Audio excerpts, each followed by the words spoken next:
ಸಾರು ಯಾವತ್ತೂ ಹೀಗೆ ನೀರಾಗಿರಬೇಕು.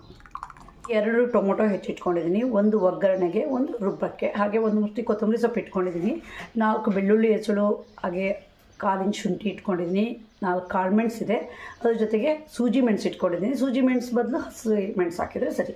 ಹಾಗೆ ಕಾಳು ಮೆಣಸು ಸ್ವಲ್ಪ ಜಾಸ್ತಿ ಹಾಕಿದರೆ ಸೂಜಿ ಮೆಣಸು ಅಥವಾ ಹಸಿ ಮೆಣಸು ಕಮ್ಮಿ ಹಾಕಬೇಕು. ಒಲೆ ಮೇಲೆ ಬಾಣಲೆ ಇಟ್ಟಿದ್ದೀನಿ, 2 ಸ್ಪೂನಷ್ಟು ಕೊಬ್ಬರಿ ಎಣ್ಣೆ ಹಾಕಿದ್ದೀನಿ. ಕೊಬ್ಬರಿ ಎಣ್ಣೆ ಬದಲು ತುಪ್ಪ ಬೇಕಾದರೂ ಹಾಕ್ಬೋದು. ಈಗ ಒಣಮೆಣಸಿನ್ಕಾಯಿ ಪೀಸ್ 1-2 ಹಾಕೋಣ, ಹಾಗೆ ಜೀರಿಗೆ ಹಾಕೋಣ, ಸ್ಪೆಕಲ್ ಹಾಕೋಣ, 1/4 ಸ್ಪೂನಷ್ಟು ಅರಿಶಿನ ಹಾಕೋಣ.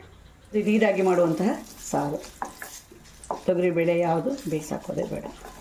ಕೆಲವು ಸರಿ ಟೈಮ್ ಇರಲ್ಲ, ಆವಾಗ ಅರ್ಜೆಂಟ್ ಮಾಡಬೇಕು ಅಂತ ಈ ಸಾರು ಮಾಡಿಕೊಂಡ್ರೆ ಸರಿ. ಹಿಂಗೆ ಹಾಕೋಣ ಫ್ರೈ ಮಾಡೋಕ್ಕೆ. ಟೊಮೊಟೊ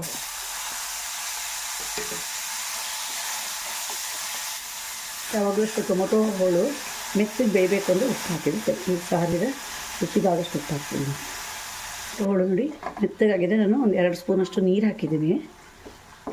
ಈಗ ರುಬ್ಬಿರುವ ಮಸಾಲೆ ಹಾಕೋಣ. 2 ಲೋಟದಷ್ಟು ನೀರು ಹಾಕೋಣ.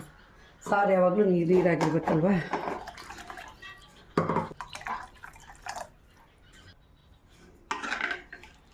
ನೋಡಿ ಎಷ್ಟು ನೀರು ಇರಬೇಕು. ಈಗ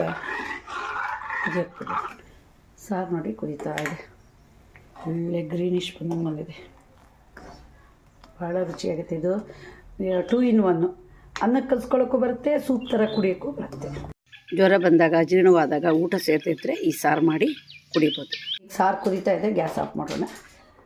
ನೋಡಿದ್ರಲ್ಲ ಎಷ್ಟು ಸಿಂಪಲ್ಲಾಗಿ ಸಾರು ಮಾಡ್ಬೋದು ಅಂತ. ಒಮ್ಮೆ ಟ್ರೈ ಮಾಡಿ ರುಚಿಯನ್ನು ಸವಿರಿ. ನಿಮಗೆ ವಿಡಿಯೋ ಇಷ್ಟ ಆದರೆ ಲೈಕ್ ಮಾಡಿ, ಶೇರ್ ಮಾಡಿ, ಸಬ್ಸ್ಕ್ರೈಬ್ ಮಾಡಿ.